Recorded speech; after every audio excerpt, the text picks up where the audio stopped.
the NFL podcast is enriching themselves in bath salts. Welcome to another edition of the Around the NFL podcast. My name is Dan Hanzus. I come to you from a virtual room filled with heroes. Marc, Sessler, Gregg, Rosenthal. What is up, boys? It is the Super Bowl preview show. We made it. Didn't think we were going to make it, but we made it. Yeah, see, I appreciate Gregg very, with authority, jumping in there after the debacle we dealt with on our more recent show where neither one of us spoke. And I don't think this would be the right juncture to take bath salts. We have a lot to do over the next couple of days. Right.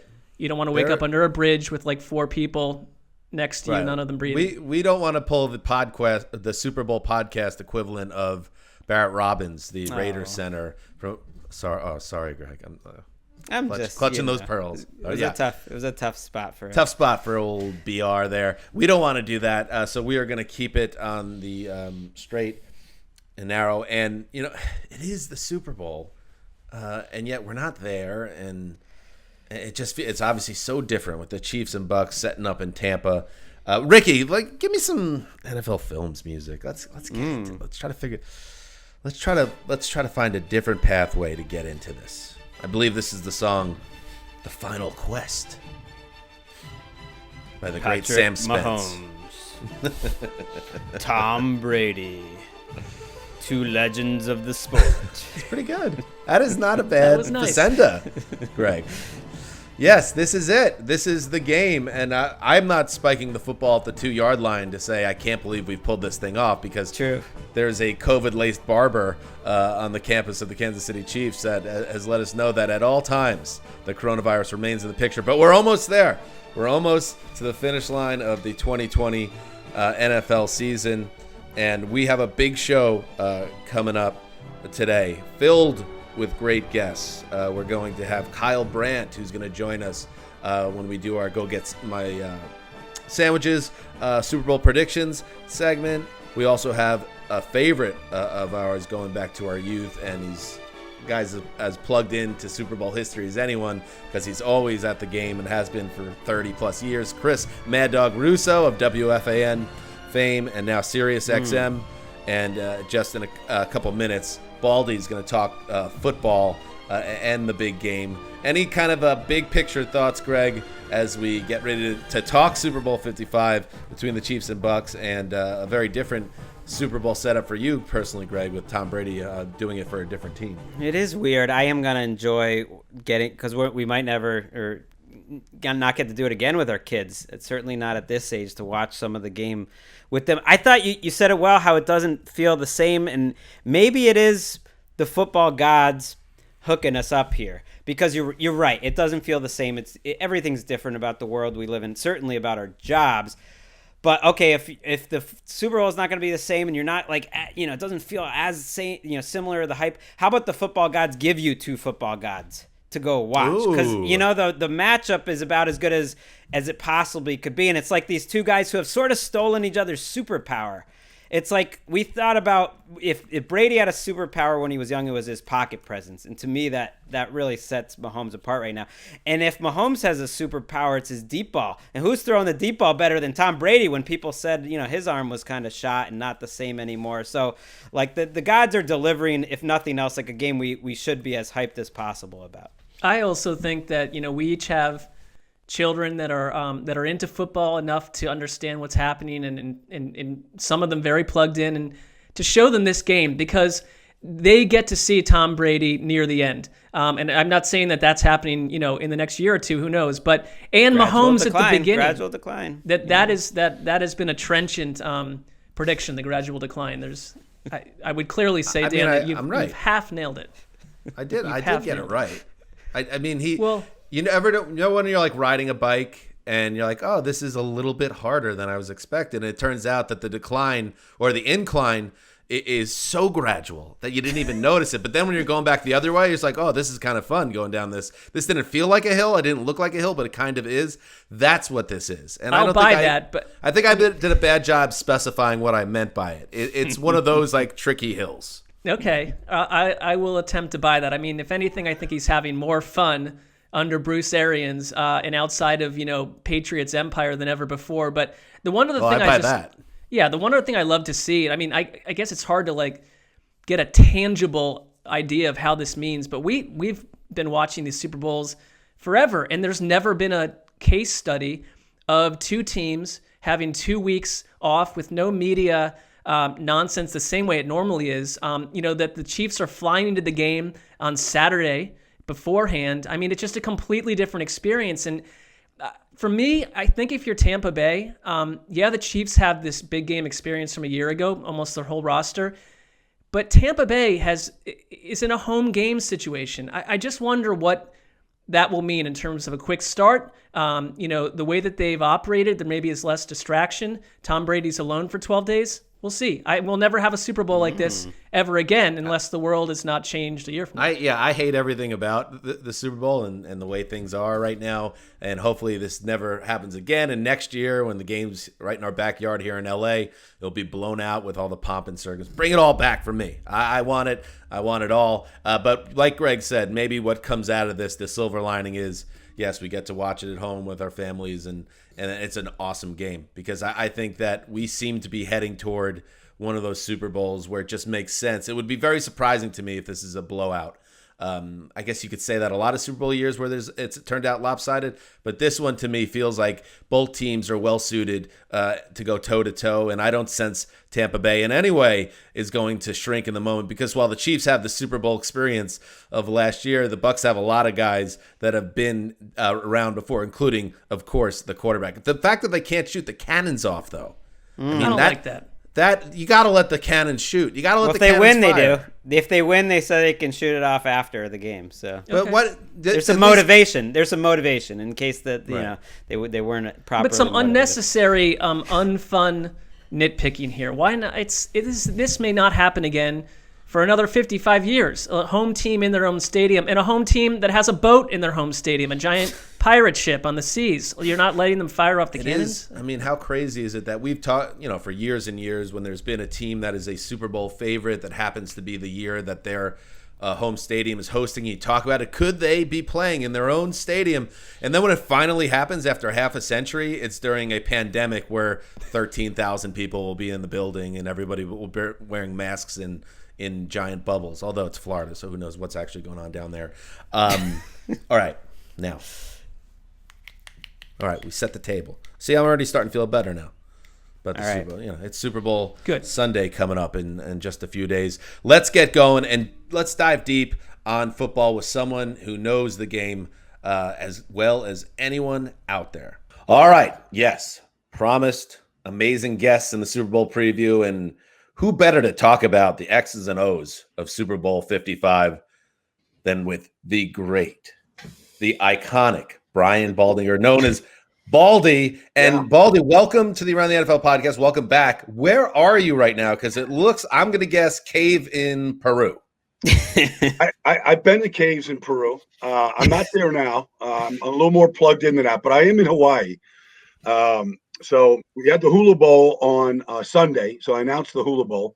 Rex Ryan was the coach on one side, Mike Singletary on the other side. We had a great time, a lot of good players. But, I mean, you can't come to Hawaii and just come and do a game. I mean, what's the point? You got to stay and take in, some of, just some of the sunshine, the waves, and the surf and the whole thing. So I'm trying to squeeze as much juice out of, the pineapple as I possibly can. I've kind of figured out that, when I become an adult at some point, I kind of just want to do what you're doing. Every time I turn around, you're in a different exotic location, a man of mystery to some degree. Well, it's not a lot of mystery, Mark. I mean, why would you want to leave adolescence? It's just that's fair. Fun.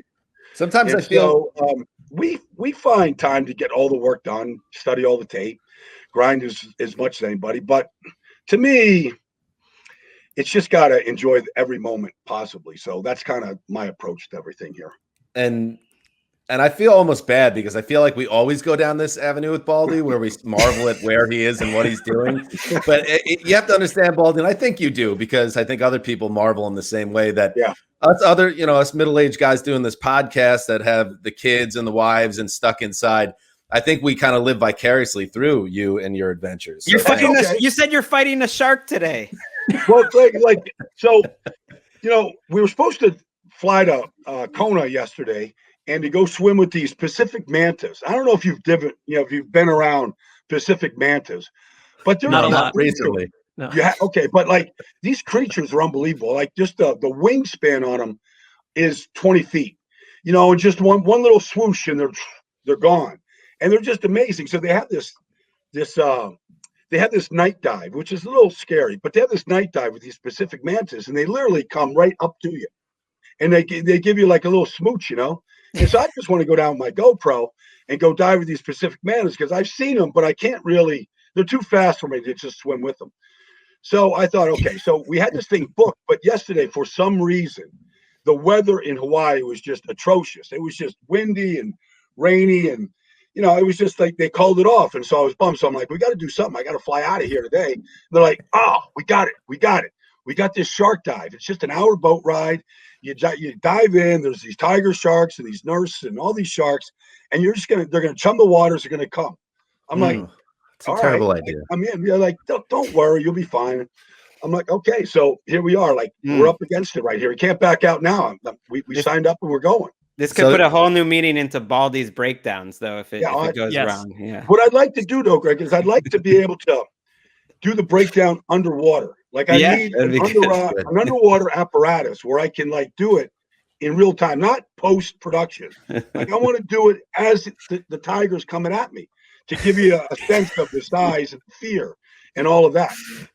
So in case you're just tuning in, we're here. It is the final interview with Brian Baldinger. Baldy. Yeah. Baldy, here we go. Super Bowl 55. I saw a graphic, did some Sky Sports stuff, as you do as well, Baldy. And they flashed up a matchup of the two offenses. I just want to start here with you because they show that both teams average 30 points a game. Both teams average, 400 yards a game. Both quarterbacks have a pass rating over 100. It looked like, and it kind of, I took a step back. It was like arena football, the way these offenses put up numbers, and you played in the league for a long time. Can you even recognize the way the game is played now compared to what it was even 10, 15 years ago? Well, it's played basically on a basketball court. I mean, it's fast break football. And if you're not playing that style, or if you don't have that ability to play that style, then you're just not going to win a lot of games. I mean, you're going to win some because defenses can keep the score down and takeaways and things like that. But you've got to be able to explode. I mean, some of these games now, it's interesting, Marc, because I always look at the number of possessions that a team gets. So if you look at this last matchup between these two teams in Week 12, I mean, the Tampa Bay Buccaneers went 3 and out their first 4 possessions. Now, they got back into the game. They made it close, but really the game was over at halftime. So some of these games that we're watching, there's 8 possessions. And so you've got to maximize the possessions right now, especially when teams are going, not this happens, it doesn't happen a lot, but when you get to this level, you get to this final game, teams can go 12 plays in 85 yards and take 8 minutes off the clock. And all of a sudden you're in the second quarter, you've had 1 possession.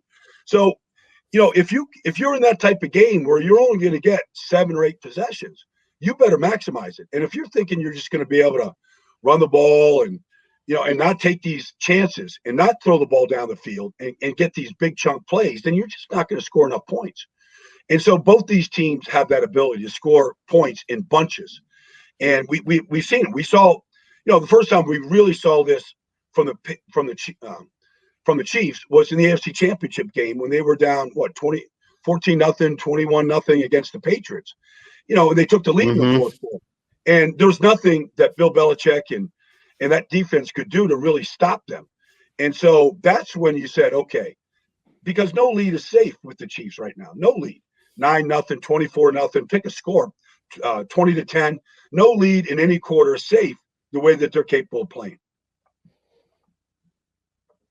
Yeah, I look at them like right now at such a great point about patience, because I think of that moment when it was 9-0 in the AFC Championship game this year, and they go on a very calm, slow drive at a point where they really had to score, and Mahomes makes a couple great third down plays, but it kind of showed me the evolution of Mahomes and maybe the Chiefs offense? Because to me, that's maybe one difference between right now and that great 2018 Chiefs team, which its offense was just as good, but this one is different.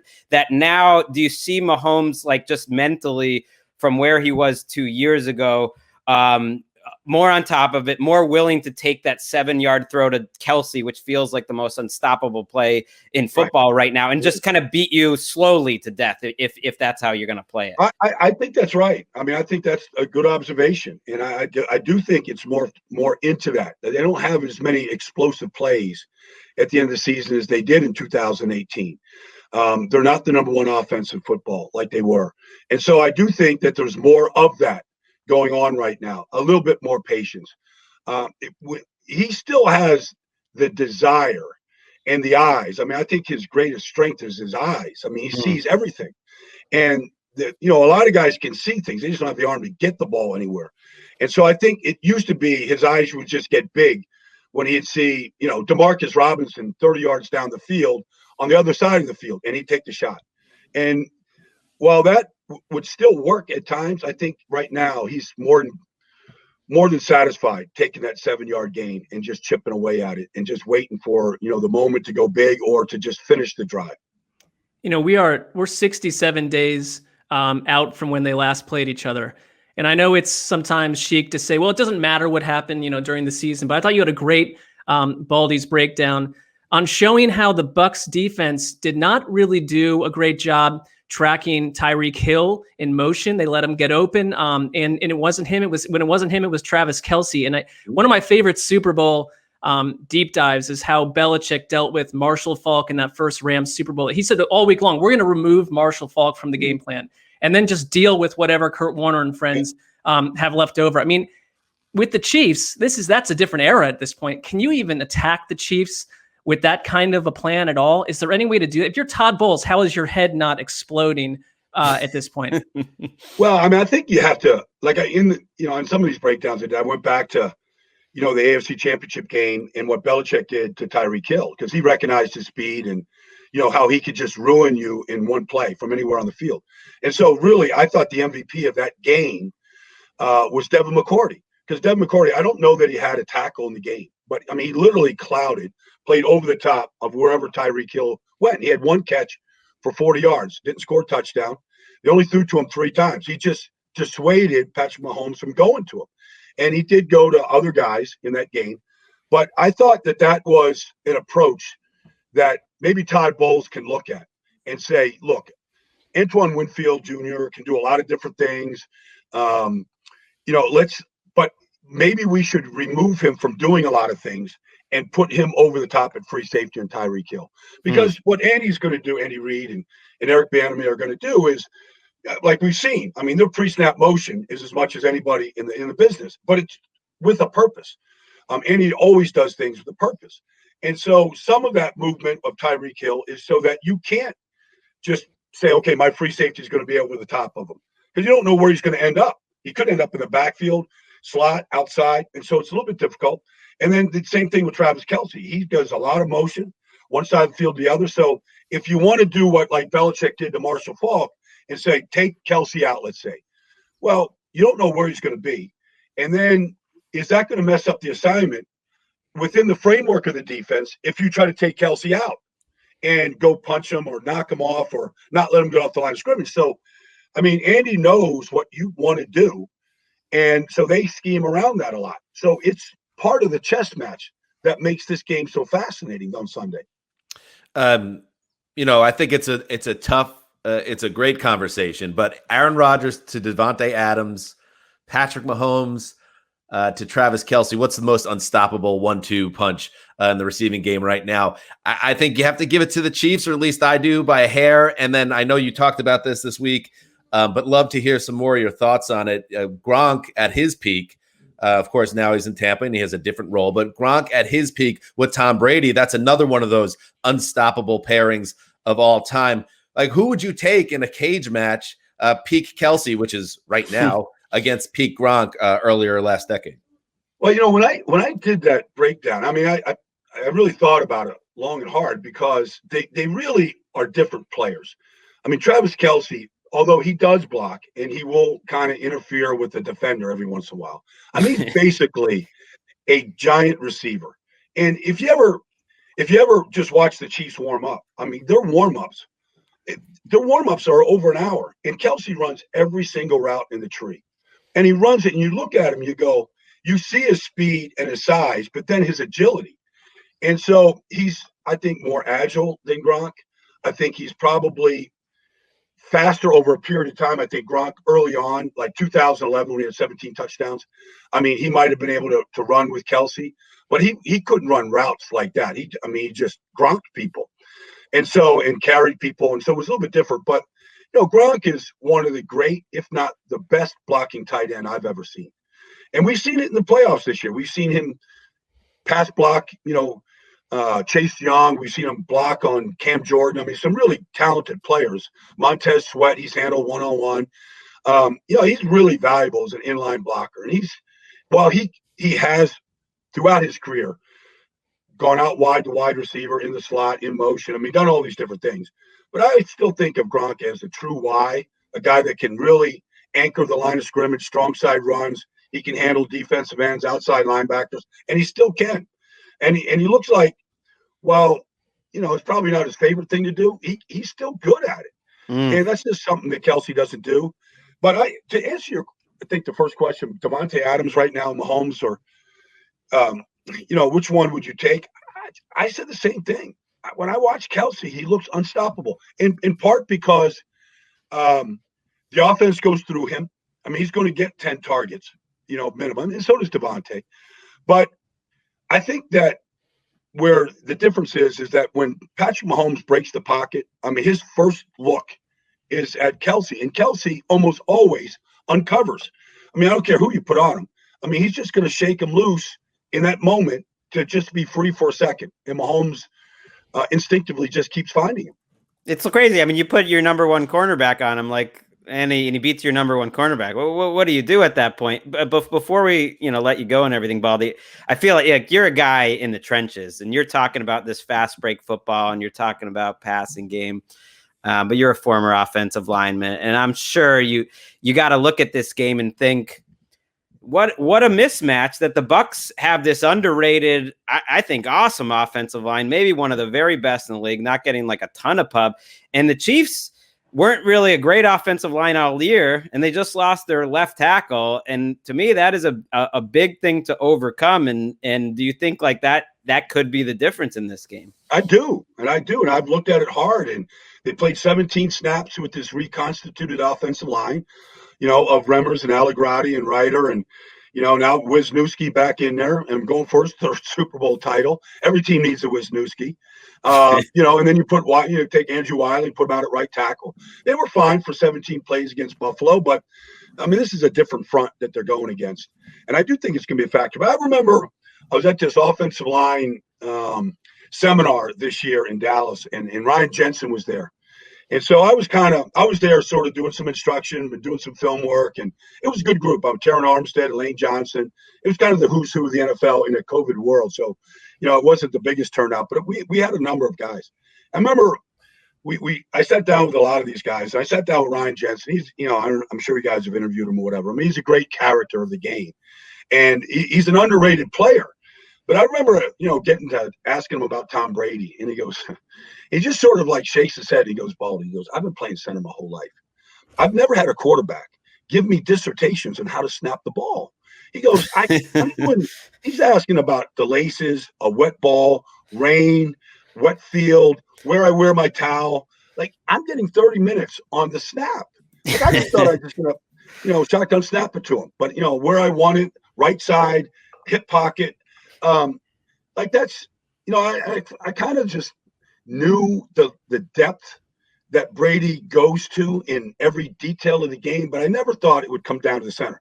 But getting back, I just thought in watching all the rookie offensive linemen this year that I held my vote until the very end because the playoffs matter and they should matter. And Tristan Wirfs, when he pitched the shutout against Cam Jordan, and Jordan gave him everything he had. He gave him power, speed to power. He gave him every move he had, and he couldn't beat him. And that guy is just an amazing player, and he's a good run blocker. And so I just look at, what Tampa's doing up front, and I just think they got a big advantage up front with the way their offense line is playing. So it's the Super Bowl, and what's different about this than back in Week 12 is you've got grandmothers and uncles and maybe people that are casual fans that are watching. This is the one game they watch. Give me, if you can, think of our listeners who are going to be with these people. Give me like a cool line that they can tell their casual fan relatives on how to watch a game. What's the number thing you ball? You got the offense and defense. Everyone's hanging out. What instead of just watching Mahomes, what would you say to sound cool to someone very educated on how to process each play? It's a big ask. It's a big ask to make Marc look cool. Well, I have answers, but I'm talking about, help our audience here. So, well, I would say just like when the Chiefs have the ball, instead of just watching Mahomes, which is hard not to do, let's face it. He's mesmerized because, you might just see some out of the park home run on any given play. But I would say just key on Vita Vea, because if you look at Vita Vea, number 50 for the Bucks, I'm in Polynesia here, right? So, Vita Vea is like the definition of Polynesian power. But, one guy can't block him. All right, so it's going to take two. So just if you concentrate on 50, you're going to see a whole bunch of other guys sort of bunched up in the middle there. And either he's going to push the pocket and force Mahomes to step aside or get out of the pocket, and that's where the play is going to start. So that'd be a cool thing to kind of look at Ndamukong Suh and Vita Vea inside and just start the play from the inside out. And so, that's kind of how I would do it. I like that. We'll start the play from the inside out. And I also like Polynesian power. There's just something about that, those two words together that I enjoy. Baldy, you're the man. Please be safe. I know you will. And if a shark ever messed with you, I know what you would do. You would punch it in the nose, and it would sink to the bottom of the sea anyway. So I'm going to take my GoPro and just hit it in the nose, and I'm going to keep going. What's the final score, Baldy, before we say goodbye? I'm going to go 31-28 Tampa. There you go. All right. I love That's it. the Baldy prediction. Thank you. Right, great. There he goes, Brian Baldinger, the great Baldy. Follow him on Twitter, NFL Network, and as you know, he is a great adventurer. We like I said to him, I feel like we do hit that well often whenever we talk to Baldy, but how could you not? How could you not? I mean, there's how could you not when he's literally diving with sharks today? It's not like, hey, remember that story or whatever. It's like, no, that's his life. That's right. Baldy. We're not looking back on the one adventure he had. The man is just constantly challenging the world in every way that you can. I liked what you said, Dan. I look up to the way he lives his life and realize that's not the way I'll be living mine anytime soon. I wonder how, because I don't think he lives his life. We're obsessed with Brian Baldinger. I don't think he lives his life in a self-conscious way in any way. But at the same time, I know he knows that people expect him to have stories about his adventures. Do you think that's maybe part of his motivation? Okay, I know I'm going to be doing the rounds for Super Bowl. Let me go dive with the shark, so I got this story locked and loaded. Do you think he thinks like that way at all? That's very cynical. I do not think he thinks like well, that. I think he knows. Cynical. That's just strategic. He knows. To even consider that would be. I think he knows he'll have some good stories, but that's not generating it at all. I don't. That would have been a next level question to ask him 4 minutes ago when he was here. I think it would have. You guys would have gotten more honest. I think I know the answer. I guess that's why I didn't ask him, because I think Baldy lives his life by his own principles, and everything else falls the way it does, often to his benefit. One of the many interesting things that Baldy said there in a football capacity, he mentioned Vita Vea, who came back from the fractured ankle kind of out of nowhere. We had talked about earlier in the season what a dominant force he was in the middle of that defensive line for Tampa Bay. He breaks his ankle. You figure, okay, see you in 2021. All of a sudden, he's activated and he plays some snaps in the NFC title game. Now he gets 2 more weeks of rest, and there are reports out there that he's feeling good. Patrick Mahomes made a point to say that you need to be aware where this guy is at all times, and I just think that's potentially a major factor. Like you were talking about, Marc. How can you look cool? And I think Baldy hit on it, because what we learned about Vita Vea when there was a lot of heat around him was that he can take up blockers in the middle. He could free up the outside rush. And if he is 2 weeks healthier, look out. That could be a major issue for Mahomes, who we're told his toe is healthy now. but you never know where he's actually at from a mobility standpoint. Well, I think the 2 weeks helped both of these teams. I mean, the injury reports are very light. I mean, I think it's huge. I think we can forget that in the Packers game, the Bucs got to a point where they had like no starting safeties in the lineup, and that impacted that. You got Antoine Winfield Jr. back this time. He said he's 100% playing and he feels good. Jordan Whitehead was hurt in that Packers game. He's back in theory. I mean, Antonio Brown. So, I mean, if anything, the Bucs have added a lot of weapons. But you're right, Vea. I mean, to get him back when they did made a big difference. And, I mean, if Baldy's telling me that I will look cool by saying that that's the centerpiece to keep an eye on, I'm going to use that information to my advantage. Well, he's their best player, Vea. You're right. I think it was a little overlooked because you also didn't know what you were going to get out of him. Their best defensive player. Best defensive player, sorry. Their best defensive lineman, even, just to be specific. And I would say best defensive player. If you watch that game, he was still mostly just a third down guy. And so now you might even get him a little more. Reminds me a little bit of like a souped-up Vince Wilfork at his peak, who made a huge difference in some Super Bowls. And when you watch that game, I think he was a huge reason why Shaq Barrett went off, because he was getting one-on-ones. There was one play where JPP had the sack where, just because of the confusion, because of Vea and the way that they did some stunts, it's like they double-teamed William Golston by mistake. And suddenly you got Vea, JPP, and Shaq Barrett all with one-on-ones on the same play, and all three of them win. And it's like, that's where you might be Patrick Mahomes or Aaron Rodgers. I know Rodgers isn't quite as mobile as Mahomes. It's like no quarterback's getting out of that. And that, I think that is like the Bucs' best hope, is those three guys just going off with Vea in the middle. Have I ever been more wrong about a player on this podcast than suggesting last season that Shaq Barrett's early surge in takedowns was a he didn't have a great year this year. He didn't have a great year. Mark. It was a contract year. That you've stumped he did for not in play the that past. well this year, but he cranked it up in the playoffs. He didn't prove me right either. I mean, he's a factor. He kind of needed that big playoff game to kind of stick it to you and say that I wasn't a fluke. It's personal. So he needed that. Yeah, it does feel personal. Speaking of personal, our next guest, it's a very personal guest for all the fellas here at the Around the NFL podcast. Yes, he is a legend in the industry, and Chris Russo headlines the Mad Dog Sports radio channel on Sirius XM, and he recently launched his own Sirius XM podcast called Digging Up the Past with Christopher Russo. Yes, for the second straight year, and if we could do it next year in LA, we will have a full-on tradition. Chris Mad Dog Russo joins the Around the NFL podcast to talk Super Bowl 55. What's up, Mr. Russo? Pleasure. Good year, 2 years in a row. Hopefully it's SoFi next year. We'll be flying. It can't be worse. We have to cover next year. Things got to blow over eventually. So hopefully next year in person out there in Southern California. Yeah, we for the first time had Chris on the show in Miami last year, and we spoke about it then. I'm from Rockland County in New York. Marc grew up in Connecticut.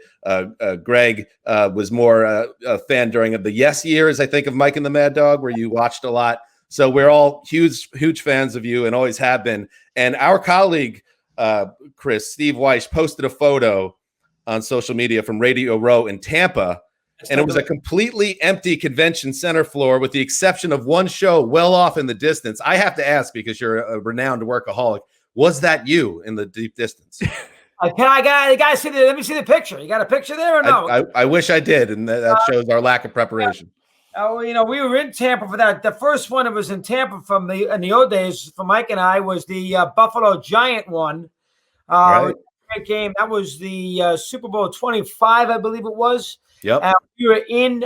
We did the show on a third floor at downtown Hyatt, and a lot of the Giant fans came to visit. Because, the Giants were in the Super Bowl is a big story. They had beaten San Francisco the week before. There was no week off that year. And we did this show there. We did not do it at a convention, at a conference center or a convention center. We did it in the third floor of the Hyatt, and I had a band. And the band, the hotel hired every day to play at 5 o'clock. And by Thursday or Friday, there were so many New York fans who were wrapped up on the Giants and the Bills, they had taken over the dance floor, so the band could not play. Yelling about what Mike and I had to say about that game that Buffalo and the Giants played. Great game, 20-19. It was also during the war, So there's a weird scenario at the old Sombrero there, the old stadium in Tampa, getting into the stadium, getting out of the stadium, a lot of security and everything else. And the Giants, of course, with the wide right by Norwood, won that great game. Super Bowl with no turnovers, which was also something. They may have been one since with no turnovers, but one of the few Super Bowls with no turnovers. Giants by a point. I got to tell you, it's I text my dad. He's on the East Coast. We're out here in LA. Haven't been able to see each other, but I'll tell him, like, we interviewed, Bruce Arians. We interviewed, player X, Y, and Z. It's always, oh, nice, that's cool. But when I say we have, Mad Dog on the show, it's a visceral reaction. He's the text comes quick because we used to drive around our town together, listen to you. So it's awesome to have you on. I want to ask you something that I would imagine maybe, back in the day on The Fan that you would discuss. Because we've debated this on this show. Do you think that Bill Belichick is rooting for Tom Brady, or is there this phantom angst and dislike between the two that prevents Belichick from being, honorable in that sense? I think it's a very good question. And I asked Phil Simms that very thing today. I just think, based on the idea that if Brady wins the Super Bowl, he's got to answer another question during training camp.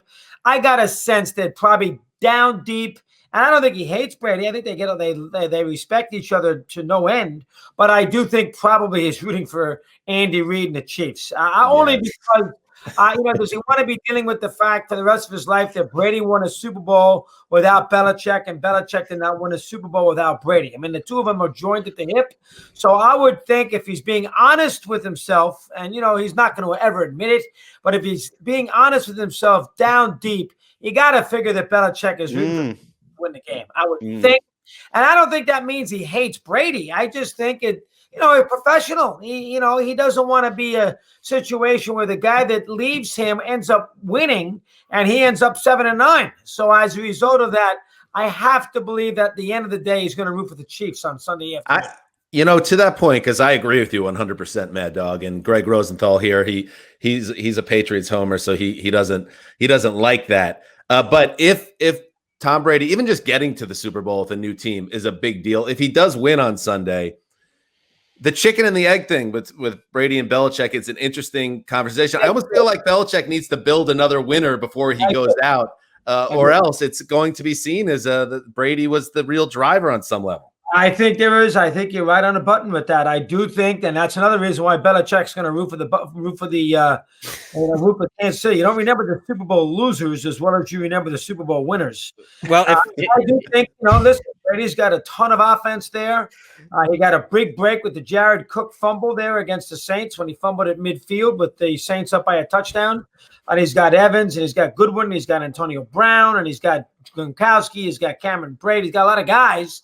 So he's got a very good offensive team, and he's had a very good year. I think it does put an explanation point in his career, if he needs it, to win another Super Bowl and go 7-3 in the 10 that he's been involved in. I think the Chiefs will probably win. I think a very close game. I wouldn't rule out the Bucs, but I think the Chiefs will probably win because I just think he's so good, Mahomes. But it would really separate Brady from Belichick if he hasn't already separated himself a little bit, or as it is, by getting to the game, if in fact he won it. So a big opportunity for Brady in this game. He's going to play a couple of more years, as you all know. Belichick's got to find a quarterback, has to find some weapons. That's going to take some time too. So for the immediate future, Brady's going to have more success than his old coach is going to have.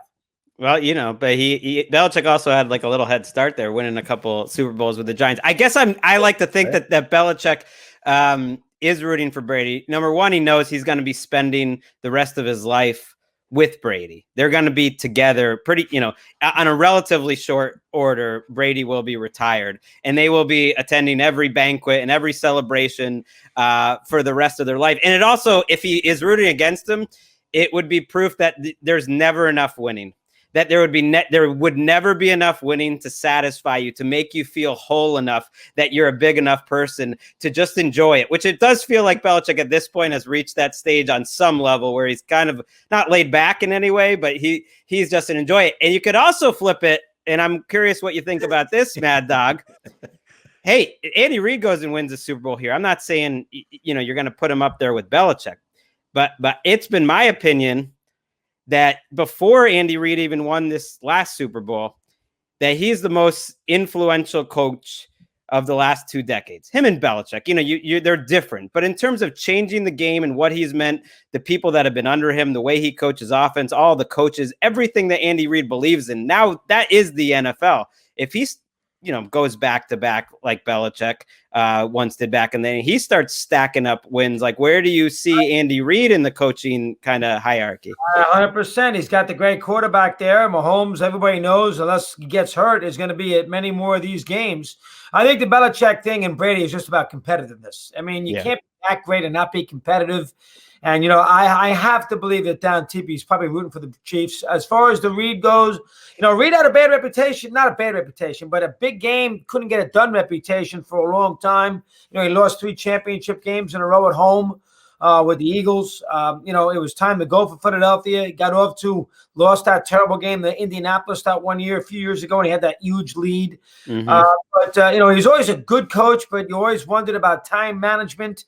And if he can get over the hump and win a Super Bowl. And obviously he's got Mahomes sitting there, who is so good and by far and away the best quarterback. He drafted him. He was middle of the first round. Clark Hunt told me the story. Didn't tell me. He told everybody the story that when he was wondering, when Reid was about to draft Mahomes, he called Hunt and said, you got to come down to this. You got to come down and look at this. You got to come down from your office and take a look at this. So he called Hunt from his office to go down to the film room to watch Mahomes at Texas Tech. This is the guy we're going to draft for.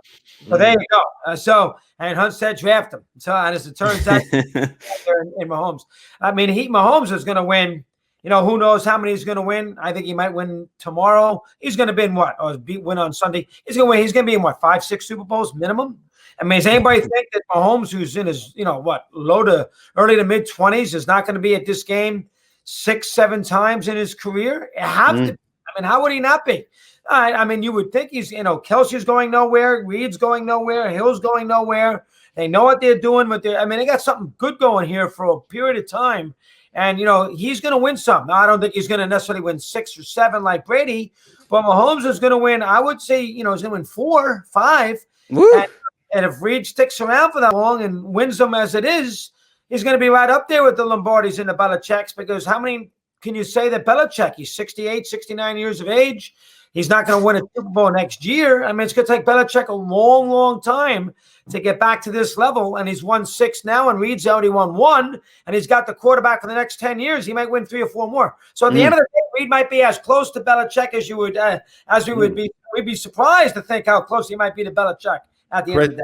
Chris, this speaks to how influential you are on this podcast. That when Gregg made the point earlier that Belichick had a head start in winning titles, I said to myself, "That's fair," which is Chris Russo 101. I'm one. That's a good job by you, Mikey, away from getting a copyright lawsuit from you. My last question for you, Chris, is one of my favorite kind of Mike and the Mad Dog tropes was when you guys would talk non-sports and go down wormholes. And I'm curious, as someone who's followed you for years, during this quarantine, during the lockdown, like, what has Chris Russo been binge watching? How you staying, like, your tennis game? How's that going? Like, what have you been doing? Let's stay on the pop culture end of things. What TV shows or movies have you been into? Exactly. I did, for the radio, I moved it all over the place. I did a lot of music too, something that I wouldn't normally have done. Here are the shows that I've watched in conclusion since the pandemic. Some I hadn't followed through with, and I did. I made sure I watched the whole 3 seasons of Ozark. I made sure I watched the whole 3 seasons of The Crown. I made sure I went back and watched 66 shows of The Americans, which I did not see originally. Wow. I made sure I didn't see season 6 and 7 of Homeland, and I didn't even see season 8 yet, so I made sure I watched that. I watched 3 seasons of Yellowstone, which I hadn't. That's 31, 32 shows. I have just started watching Your Honor. I'm 5 shows into that with Cranston. I just started watching yesterday the morning show on Apple TV. Shows in there. So The Americans, Yellowstone, caught up on Ozarks, caught up on The Crown, and caught up on the Homeland. So those are the 5. I'm trying to think if there's anything else. That's pretty good. That's pretty good. Rank them though. What's number 1 at least? As far as the music is concerned, I saw Laurel Canyon about 30 times. I watched the biography on Bob Dylan. I watched Remember My Name with Crosby.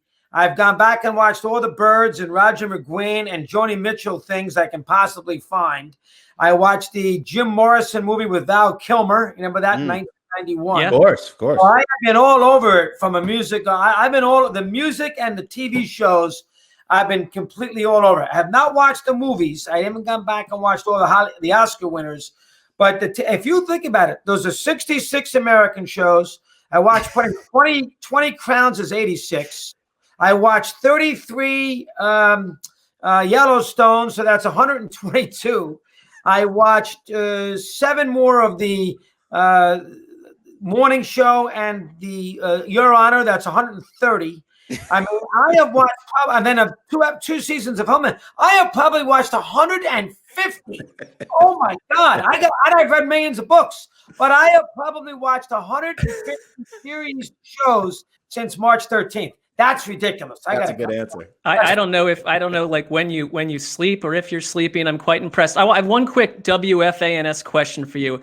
Our producer Erica, if she can play this sound clip real fast.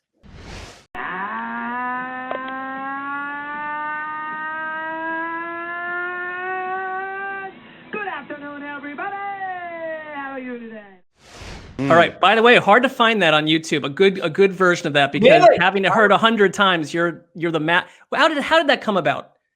How did you even dream that up? Pinpoint the exact day or the period. I really can't. I think it probably just evolved. I don't remember when that became such a big deal. Now I do it constantly. I do it on the TV. I do it radio. I do it at 5 o'clock. Now I can't get it. But I don't know. I mean, it's obvious. I probably did it 2 or 3 years in with Mike. So I would say probably in the early 90s. I'd have to go back and listen to those first few shows to see how I began the show. Because I always used to begin the show with Mike. You know, I began it and I usually close it. Adios or see you tomorrow, whatever. So I usually began it and ended it.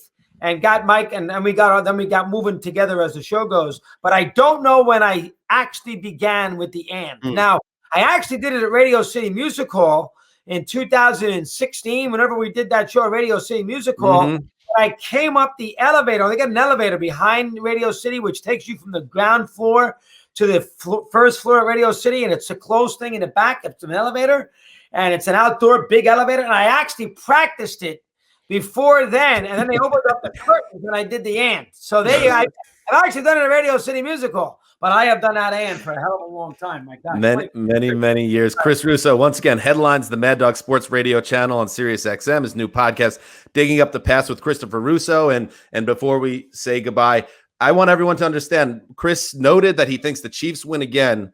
Last year on this very show, listen to what Russo's prediction was of Super Bowl 54.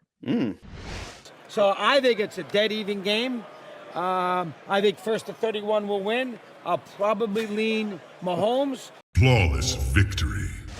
Final score, Chiefs 31, 49ers 20. You nailed not just Did I really? I said the Chiefs will get the 31.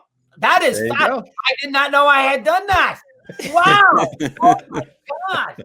I leaned them all. That's fair. And the 1st to 31, and they got 31. That's it. How come I don't get that right in Vegas, for crying out loud? I don't know, but like that in Vegas. Oh my God. Yeah. So, thank you for joining us, and hope to see you at SoFi Stadium or some convention center in LA next year.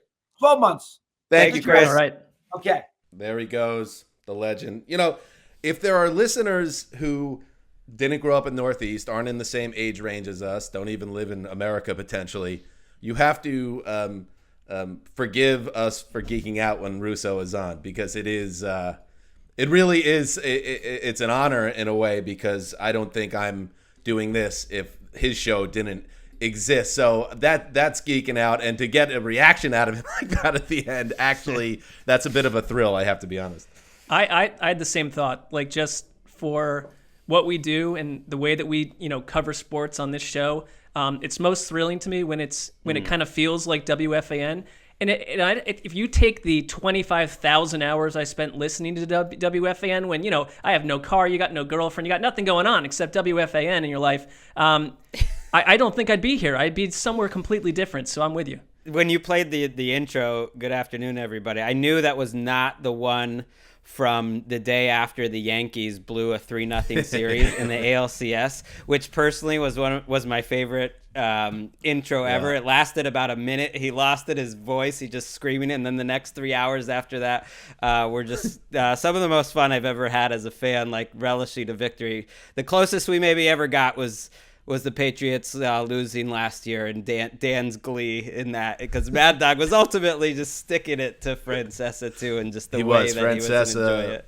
A massive Yankee fan, and Russo, a Giants fan, San Francisco Giants fan in baseball, but a Yankee hater. So it was perfect. Ricky, jump in a second, because Erica, like when Russo was like, I teed him up on what he's been watching, and not only does he give the answer, he actually adds up the hours and all that. Erica, as someone who has no knowledge of Russo, her head was spinning. She couldn't understand what was even happening. I have no idea what I'm like sitting here watching, and he's just like counting. But what was more not upsetting, it was just crazy to watch, was the three of your faces. Like, all three of you were so happy to watch this guy count to like 150, and it's like three little boys just watching their hero count to 150. Like, it was unbelievable. It would be like the equivalent of Erica meeting who? I don't know. Who? Taylor Swift? I don't know. You think that guy counting to 150 is the same as Taylor Swift? It's more.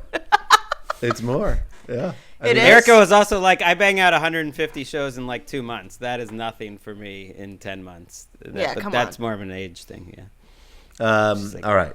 But do you know it? Like, he didn't have that written down. Like, he was just like, oh, actually, 33 episodes of season 2. About 28 episodes of Homeland. Like, how did he? That's ridiculous. He thinks a little differently than some of us. He's wired differently. I think Mad Dog is a accurate description of who he is as a person and as a personality. All right, good stuff. And he did predict the Chiefs winning this year, and as you heard, he had the numbers spot on.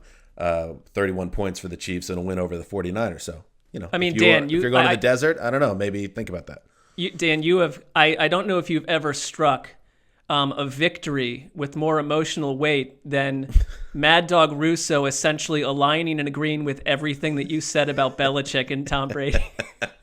I had a feeling he was going to be on my side of that ledger, but it was good to see it all play out that way. All right, we keep on rolling in the Super Bowl special. Up next, another very special guest and a good friend of the show. Let's welcome him in. It's a man who needs no introduction, but I'll give it to him anyway. He is one of the fine hosts of Good Morning Football, and he also hosts 10 Questions, a great program on Spotify, and The Ringer. Yeah, you know who it is. It's Kyle Brandt. What's up, dudes? Super Bowl week. Let's go. It's our Mardi Gras. Let it rip.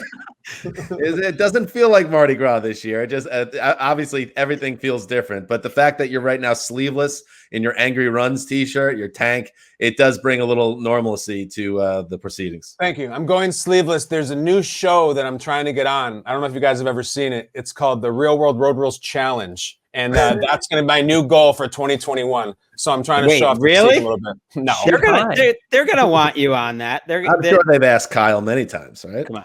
They stopped asking me around 2005. They asked, and at the time I was a very, very serious thespian in Los Angeles, so I would never drop down to do that. But I'm on record that if the cash and the first class travel is there, I am now open to it. Ooh. So guys, if you're there, Johnny Bananas and CT, I'm coming for you. Me and Anissa are going to take you out.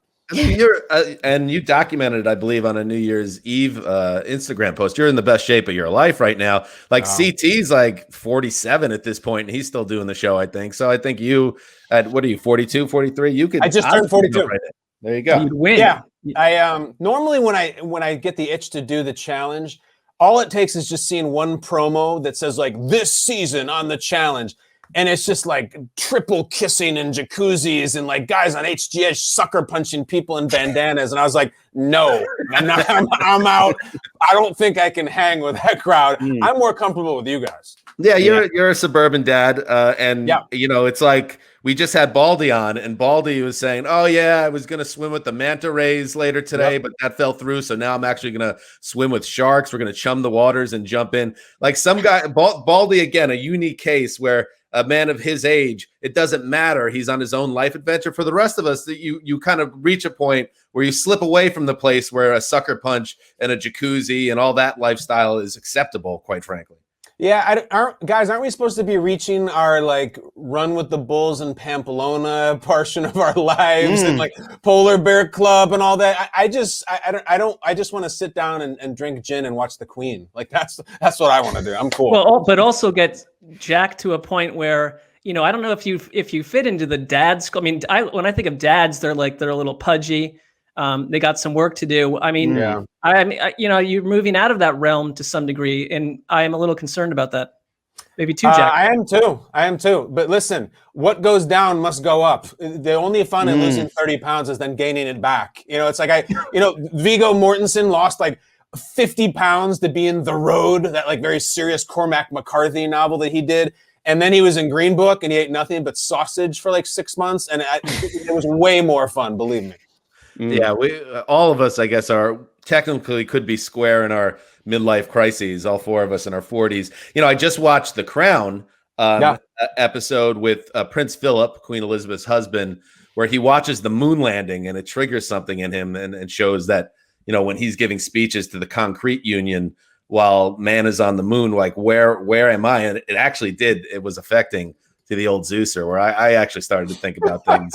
It does hit you. It hits you at this time in life. It hits you so much that earlier when I said I want to just drink gin and watch the Queen, I mean The Crown. The problem is I drink the gin, I pass out during the opening credits. I don't even get past the associate producer, which is another part of getting older. Like I'm ready on Friday night at like 8:00 to go to sleep. It's rough. Yeah, I've skipped the midlife crisis. I just have a crisis.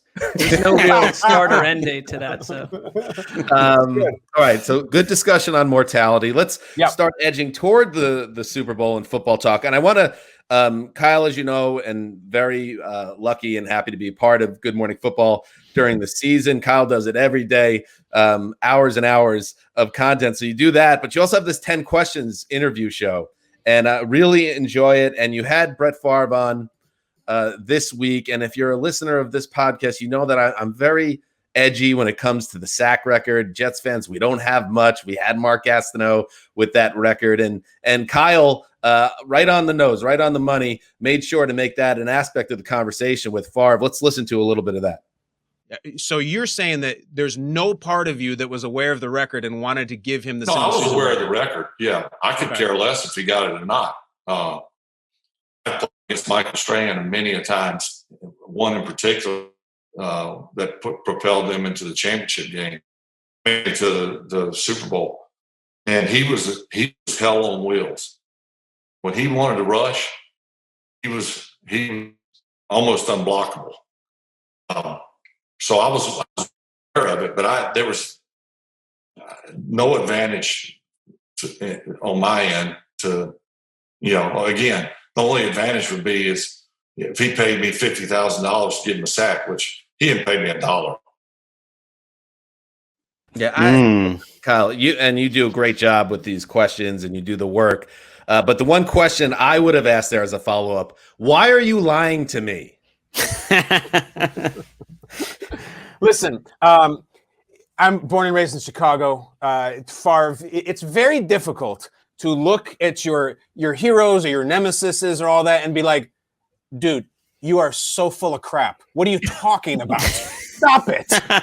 When Brett goes to I had the bootleg option on that. I was like, Brett, who are you, Lamar Jackson? There was no naked bootleg option for Brett, late career Brett Favre to bootleg into the Strahan side of the field. Stop it. You like Strahan. You knew about the record. You have clearly taken a vow of silence for the rest of your life because you know what will cheapen it even further, even though it's already dollar store. Then you don't want to admit it. And so, save me the song and dance about, what the real crime would have been if I lost the ball. I mean, he was singing about that stuff. Like BS detector needle was buried. Wow. Like, let it go. You'll feel better. Brett Favre's like carrying that weight. At some point, you just gotta let it go. You mentioned you're a Bears fan. I just was thinking about this fan interaction we had yesterday with some fans who we got to do like a question and answer. And I was on the other side of one fan who said you shouldn't be rooting for multiple teams. These two guys kind of don't understand that. And it made me think of your Bills Mafia kind of allegiance this year.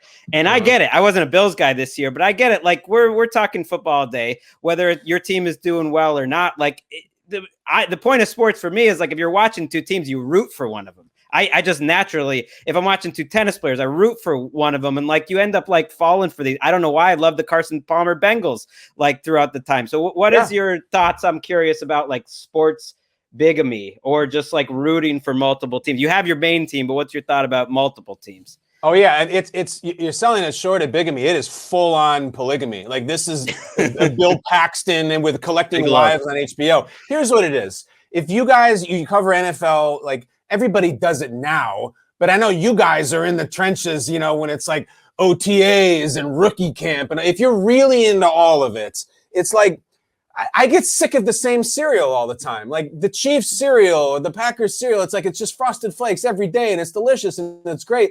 But then someday, like your wife's like, you know what? I thought about bringing home some damn Golden Grams. You're like, wow, that's a different thing. The Buffalo Bills and the Browns were Golden Grams or at least Fruity Pebbles this year. And so I tend to gravitate towards the anomalies, the newcomers, the new thing. And that was the Bills this year, and that was the Browns. The problem right now that we're all facing is that the Frosted Flakes of Mahomes, like they're going to be, we bought 50,000 boxes of those. They're not going anywhere. We have to eat these. And we have a pallet of them in our garage. So good though.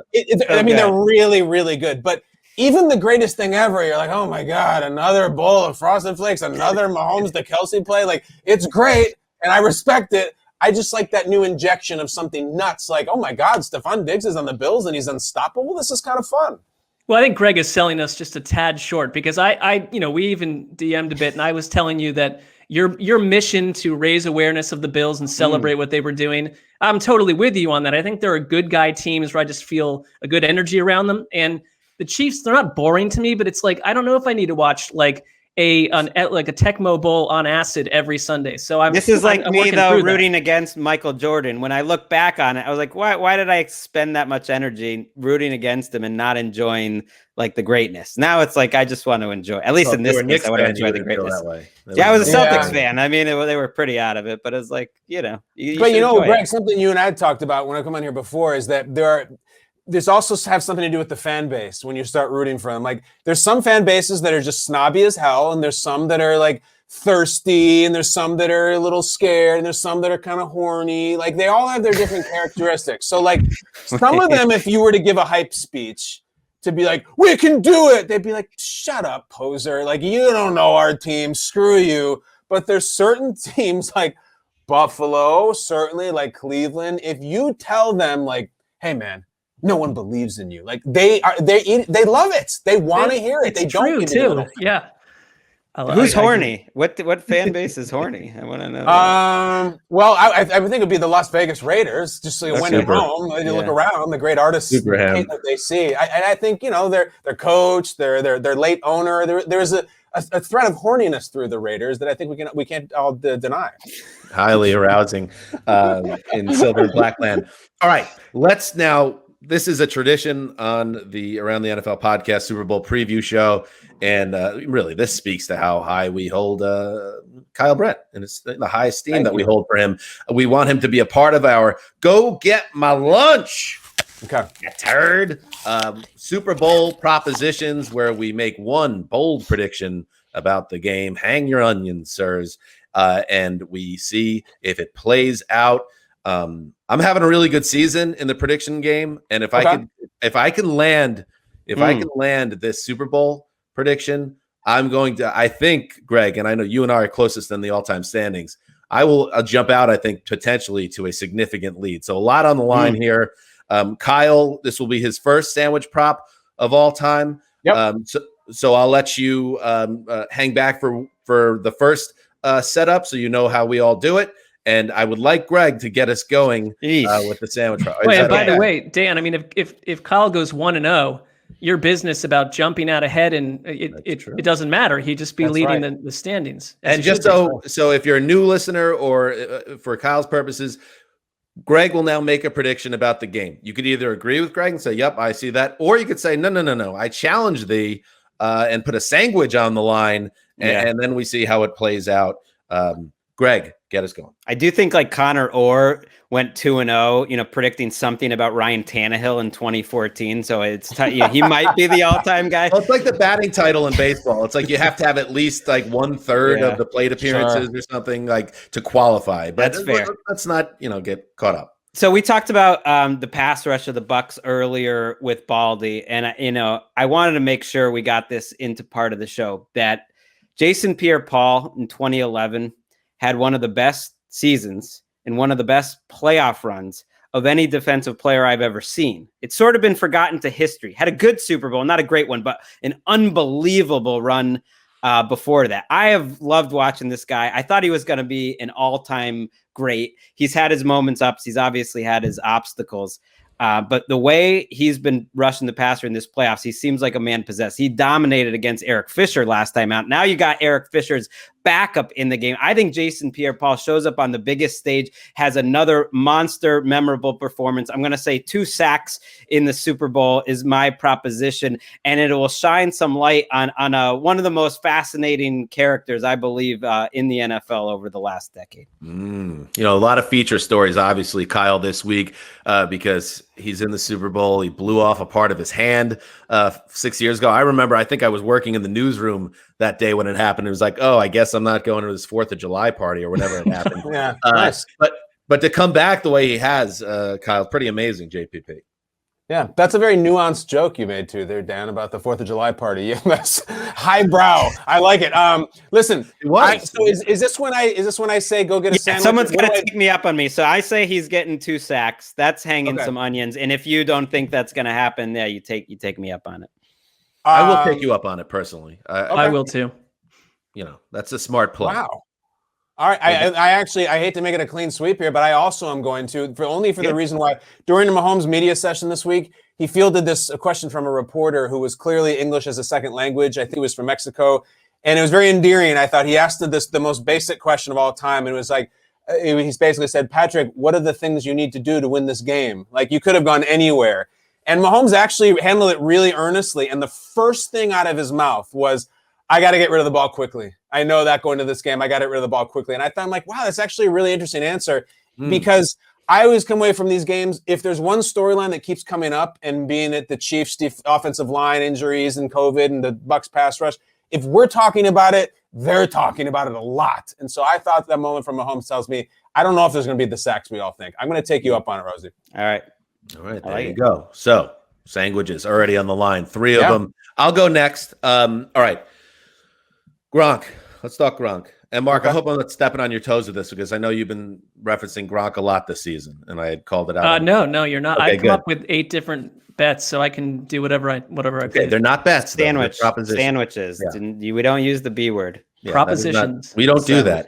Gronk is obviously a different player at this stage. We talked about it a little bit with Baldy earlier today. He's not a focal point of the Tampa Bay offense. However, Gronk always makes a big play. The last time he was in the Super Bowl against the Rams, as Gregg knows, an otherwise completely forgettable Super Bowl. Gronk made the big play downfield that really locked things up for New England. And I think even though he is minimized in this offense, at least as a pass catcher, something's going to happen in this game. I think he's going to have a touchdown catch and a big one. I'm going to hang onion here. I think it's a touchdown catch that allows the Bucs to either pull even, with a PAT, or even go ahead of the Chiefs in the fourth quarter or a game winner in overtime. Gronk with a huge touchdown in this Super Bowl.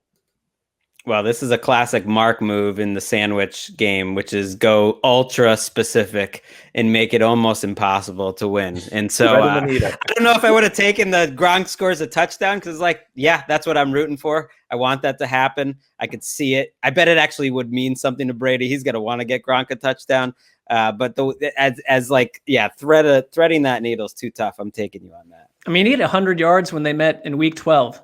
And so this is one way I think you can put the Chiefs on their heels on defense is with a tight end that can catch the ball. And I'm totally with you that if Brady has one goal, I mean, you're a Bears fan, Kyle. Remember when Walter Payton did not score a touchdown in that Super Bowl and everyone else is carrying Buddy Ryan off the field. And I'll never forget, I was really young, but Walter Payton had a whole different look on his face. So I think getting Gronk a touchdown matters to Tom Brady. Ditka has said for years that he regrets giving the touchdown to Refrigerator Perry. Although, Dan, I'm new to this game. I can already tell maybe it's the Jets fan in you. There's an aspect of sentimentality that you're putting out there rather than realism. We all want the Disney story to Gronk and he does the spike. The reality is I think that Cameron Braid is far more likely to score that touchdown you're talking about. So I'm going to take you on this, a sandwich, and I want a hot sandwich. I don't think Gronk scores. Yeah, that's fair. Did you, Marc? Where did you come down on it? I will take you because the only way I win any of these is by you guys getting them wrong. Sure. Last year, part of this is I played it a little safe last year. Everyone was really hot on this podcast on the Niners, so I got behind the Chiefs, and my prediction last year was Mahomes wins Super Bowl MVP, and I got that, which in retrospect maybe a little overly safe. So this year I'm ramping it up, and if this one checks out, like I said, this would be an all-time go get my lunch season. Now, I also, Kyle, on your behalf, that shows you could do something very safe. Not that Gregg's was safe, or you can do something really risky like I just did. What is your sandwich prop for Super Bowl 55? Mine is not safe. Mine's not safe at all. I just think it's incredible to think that with a game that if you count the coaches, years from now, we could be looking back at this Super Bowl as having as many as 6, 7, 8 Hall of Famers that played in this game or coached in this game. It's a lot. And yet, imagine if the biggest play of the game was made by a 5'9" wide receiver from Bowling Green. Scotty Miller of the Tampa Bay Buccaneers, the Scooter, will have a touchdown of over 40 yards. And as he's scoring it, he will throw up the deuces like Tyreek Hill. If that happens, I think that would top. It'd be close. It might top Marc predicting that Baker Mayfield would enter a game in week 3 and bring the Browns to glory and somehow nailing that. I might not even remember your prediction exactly right, but he did that. It was the Browns-Jets game, but yeah. He did that you before guys ignored the the Philly special one, but yeah. Yeah, he did that before this season. But that was excellent. I will take you, but I love what you came up with there. Now you have to understand this is not a horseshoes or hand grenades situation, Kyle. Sometimes I argue with Marc about this because he'll get some of a prediction right, but not others. If there is a 40, 50-yard touchdown, he doesn't throw up the deuces. You owe me a chicken parm sandwich, Kyle. I like it that way. I think Scotty Miller's got a little bit of wise ass in him. I think he's got it already planned, and I think he will. I'm fine with it. Wow, Little Bay Cities. I wonder if you have any insight. Now, it's good to see you rooting for a nice long touchdown from Brady. I know you and Brady had some differences this season. Getting on him a little bit for the post game stuff. There was a great moment that just happened this past week. We covered on Good Morning Football. It was where Nate was interviewing Brady over Skype. And he comes up and he goes, "Oh, this is Brady. What's up, Nate? I love your show. I love you and Peter and Kay. It's a great show, man." Brady said that. Yeah, it was incredible. And that can't possibly be an accident. And now I know what it's like to be Nick Foles and to be left hanging when all you want is sportsmanship. So I can really empathize. Right. You've gotten on Brady for not shaking hands with other quarterbacks and things of that nature. Did you, and you can tell us, we're in the trust tree here. Did you ever hear from Bucks PR or did Brady's people reach out to anyone higher up in our building about, your behavior on the show? Your behavior. Yeah, you wonder. You hear that Brady is so powerful. Like you look out your window at night. If you say anything critical. Now, the irony is that I love the Bucks and I love Jason Light and all the people in their PR department. And even, listen, let's be honest here. We all work for the NFL. To come out and say Tom Brady's a poor sport is maybe not the best business choice. But no, never heard anything. And it's maybe because they know I was right. Yeah, that was a fair point. It was a fair point. It was hard to argue. I love that you now have evidence, and perhaps very strong evidence, though, that Tom Brady is well aware of what you were saying and didn't like it one bit. All right, so we all take the sandwiches with Kyle, right? So far, we've taken everything, which that's is how we do it. Sign. That's how you do it. It's a good sign. Finally, Marc Sessler. I have two that are absolute locks, so I really struggled with which one to pick, but I'm going to go with this. This individual is on my radar, and it's a very talented person, but the over promotion of one of his productions, The Weeknd. I've heard enough of this song, but I'm going to say something for you here. The Weeknd does something. Speaking of things you're not allowed to say on NFL media airwaves, you'll be taken out back by the end of the show. This will be my final appearance on this podcast, but The Weeknd will do something very controversial during his performance. Now, I want to tier it because I'm not saying that it's going to be Justin Timberlake, Janet Jackson. It's not going to be like Sinead O'Connor ripping up a picture of the Pope. But let's go down just a little bit. It's going to be at the level where it's a major, it's a giant subplot to the game, to the point where here's the bar. It will get a block of news on CNN and be discussed on like PBS, like they're not going to discuss the football game. They're going Weeknd and what the Weeknd did during his halftime performance. Wow. Okay. I'm impressed. Does it have to be on PBS? Just CNN. He said we got to have Ricky, CNN start DVRing, the post game news coverage just to confirm this. But I will gladly take this sandwich. I kind of want to live in a world where this happens, though, and usually I just pick what I want to root for. And it would be delightful for the Weeknd to maybe have his Janet Jackson moment. I don't know how he would do it. Maybe like a piano on fire that like ruins the 40-yard line or something like that would work. Because I want to make sure we're all on the same page, because sometimes we get into trouble with that. Mm-hmm. Now, if like Beyonce came out or something and did a duet and everyone loves Beyonce, or if like Beyonce and Taylor Swift came out and there was some type of like stunt in terms of a special guest. No. You're talking about something going off script? Off script, where like the NFL there, and also like I just expect like Taylor Swift to come out at these shows at this point. Like they're always going to ramp these things up. Controversial meaning the NFL is not thrilled at all. Okay. There is a mystery about the Weeknd, isn't there? Like we know everything about Madonna, Beyonce, Lady Gaga. I feel like the Weeknd is much more up and coming, and maybe we don't know much how he works. Can I press you for this? Do you imagine like it's maybe something pertaining to social justice or politics? Like, what do you have in mind? I think that we're in obviously a less hot place than we would have been a year ago. Yes. So, but I do think it will be along the lines of, to your point, a lot of people don't know who the Weeknd, what's going on there. It's like, how does he become thrust into the zeitgeist forever? It will be a statement, probably something. This is just my sense. This is not part of the official line, but I think it will be politically charged to some degree. Again, the NFL will be like, ooh, well, that's not what we were hoping for. All right. I like it. Wow, okay, I'll take you on that. I hope it happens. I hope I lose these sandwiches. Sure. Yeah, that's fascinating, man. I don't think it'll happen either. I think he's going to blow our minds by somehow involving the Tampa Bay pirate ship in his act, which will be great, but not controversial. But listen, I know where I was during that Panthers-Patriots Super Bowl at the halftime thing, and everybody does. If it happens, I'll be there, but I will take you with sandwiches as well. All right. This is the first Super Bowl prop I feel like that didn't include, space aliens or a natural disaster from Marc. So actually, this is pretty tame for him, Kyle. Well, the one I did not take was the sky cam falling from the ceiling. And that feels like it'd be a little too ominous. But I had a dream about that. Just to put a bow on it. Also, no ceiling there. But, now that you got me thinking.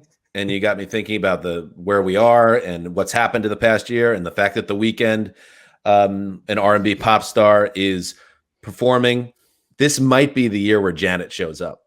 That would be my guess. And then she does like a one of her big hits or some type of duet, and that wouldn't count though, because that would be on. It would not. I think that would be planned. So all right, Okay. Kyle, we did everybody right. That's it. Yeah. Kyle, you've done it again. What else can be said? You've said it all. You've done it all. And there's so much more to come in the Kyle Brandt story. We're just happy to be just like a small part of it this week. Part of the story right now is like Marc just made me nervous. Like, and now I'm like, I'm like a little bit scared of the halftime. I thought it was just going to be blinding lights and I can't feel my face. Now I'm going to be like, it's going to be more exciting than the game. Marc, you freaked me out, man. It will get me to watch the halftime show. So maybe it was selfish. You've certainly done something that's almost impossible with the production as coordinated as a Super Bowl for the NFL. It feels dangerous now, potentially. Marc's been right just enough on these things to, I think, make all of us nervous when he makes them, because usually it doesn't end well. Usually these ones don't end well. Well, to quote a Weekend song, Marc, I see it coming, or I feel it coming, whatever the hell it is. That song will be played for you, my man. I hope you're wrong, but guys, always fun, always a pleasure. I would do this anytime. I love you guys.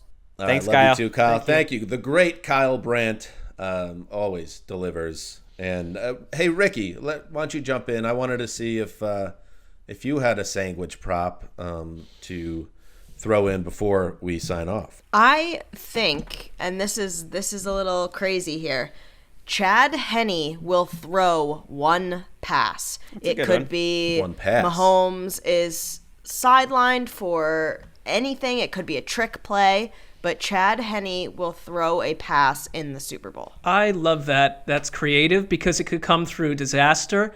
It could come through, like you're saying, a quick break from Mahomes. Or Andy Reid, because we were asking, I think, on another show, is Andy Reid still coming up with new plays and new wrinkles? This would be one.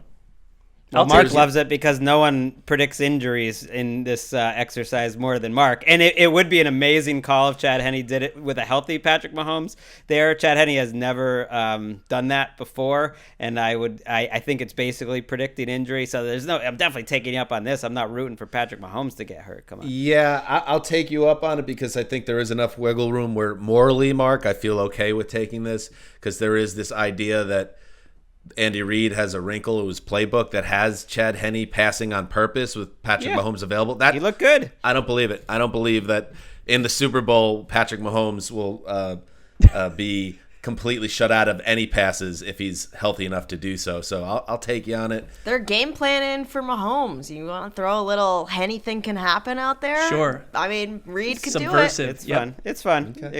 It could be a goal line thing. All right. Good stuff. That was a fun show. We had a lot of really quality guests. I would say pound for pound the best show ever in terms of guests when you get Baldy, Mad Dog, and Kyle Brandt all together. And we did some good football talk. But before we sign off, it's time to predict the game. And I will start. I think there's something obviously very special about the Chiefs and what they're doing these last 3 years with Mahomes as the starter. And if you told me that they do that thing that they tend to do this time of year and never punt in a game, and the opposing team tries to keep up and maybe even does for a little bit, but ultimately they can't do it anymore, I would say, okay, that's well within the range of potential outcomes here. But I'm going to get behind the story here, the Tom Brady story, and I just think it's such a fun story, and it's something that if he wins another Super Bowl with a different team, how amazing that would be. And I just think they're stacked up well from a strategic standpoint with their skill players and their ability to score points. That's obviously something they can do. And they can attack certain weaknesses in Kansas City's secondary, maybe go after Daniel Sorensen a little bit. You have this ability to attack and score points. And then you have the defense, which we've seen, that pass rush. And we talked about Vita Vea now having 2 weeks. And I think they can maybe heat things up on Patrick Mahomes, who, even though he tells us he's healthy, maybe he's not quite 100% with his mobility. We'll find out very soon. So I think it's a close game. I've already kind of hinted or said outright that I think Gronk is going to score a big touchdown here.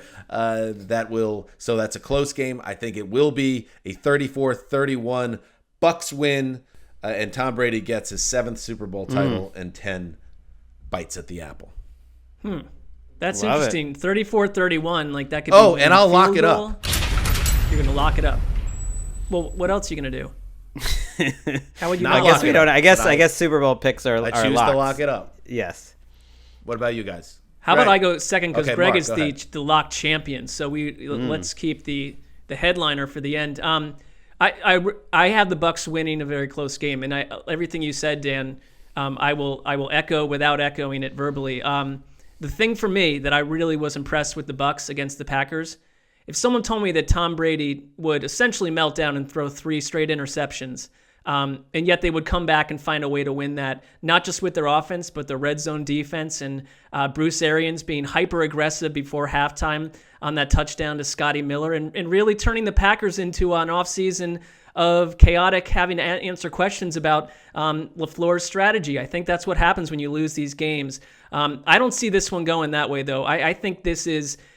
For me, I sometimes struggle to analyze games where I don't really trust either defense to hold anyone under 30 points. I've got the Bucs winning this thing 39-37.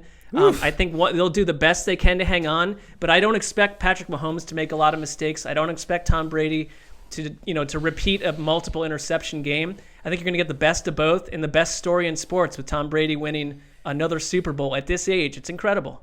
Wow. You guys jumping on the Bucs bandwagon right at the end. I wanted to do it. It's where my heart is. My kids and I will be rooting for them. I'm taking the Chiefs to win 35-33.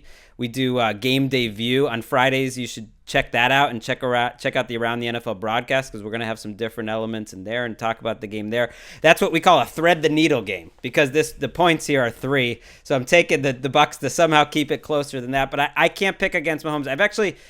I don't think I've ever picked against Mahomes at all, except for that AFC Championship game against the Patriots. And that was only because they were playing the Patriots in a big spot. And what's the fun in that?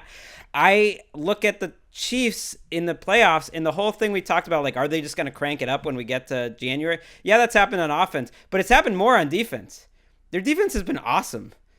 If Josh Allen doesn't hit one of the best or luckiest or craziest throws ever with about 4 minutes left, they finished that game with 15 points. The Buffalo Bills, and they're getting to the pass rush. It's mostly the guys in the back end being able to cover. I've seen this Bucs team, and I really love watching them. But they go through quarters where they just go away, and they've even done that in the playoffs. And I think that's really hard to beat the Chiefs and do that. Baldy talked about it happening in the first quarter, and there's just so little separating these two teams. I can absolutely see Tampa winning. But Mahomes mentally right now is there. And if I'm going to take just looking at the, body of work, Spags in the playoffs, what he's done, getting free rushers, and what he did week 12, where it wasn't Patrick Mahomes who was scrambled. It was Tom Brady who was a little scrambled with all the free rushers and them not knowing where to block and everything. I do think maybe Spags and the defense is just a little bit better in the end, and I just can't pick against Mahomes, so I'm taking them 35-33. Give us a lot of points. I think what we all agree on here is, if you're into the desert, we all feel maybe even stronger about a lot of points. Over. Yeah, Bang exactly. A lot of points in this game more than anything. Yeah, and now watch it be 13-10, but probably not. It's probably going to be a game where there's we all have it in the 30s, so that would be a lot of fun. It seems like that's where the NFL is right now, and these are two teams with offenses that nobody really has been able to stop. So it sounds like a lot of fun. So while it would be great for us to be in Tampa right now under normal circumstances and watching the game, we get to watch it at home with our families and then talk about it on Sunday night. So make sure you're back for that. And before the Sunday night show, remember, we have another entirely original program on Friday on NFL Network. It is our Super Bowl special for the Around the NFL broadcast. So check that out at, I believe, 6 p.m. Eastern, 3 p.m. Pacific. We got a big guest there, Ryan Fitzpatrick on the show too. Yes, Fitzmagic, and I am going to ask him. How about this for a tease? When did he achieve, in his mind, peak Fitzmagic? So I'm going to give him the options, and we'll get his answer and talk to him about a couple other things because he's in an interesting situation in his career and with a very interesting team. So we have that. Great stuff. And again, the flagship show, Sunday night, Super Bowl, our 8th Super Bowl recap program. All right, that's it. Anything else? Covered everything, right? Good. Every drop. All right, this is Dan Hanzus signing off for The Quiet Storm, the old boss, Baldy, Kyle Brandt, Chris Mad Dog Russo, are you kidding me? And Ricky Hollywood behind the virtual glass. Until Super Bowl Sunday!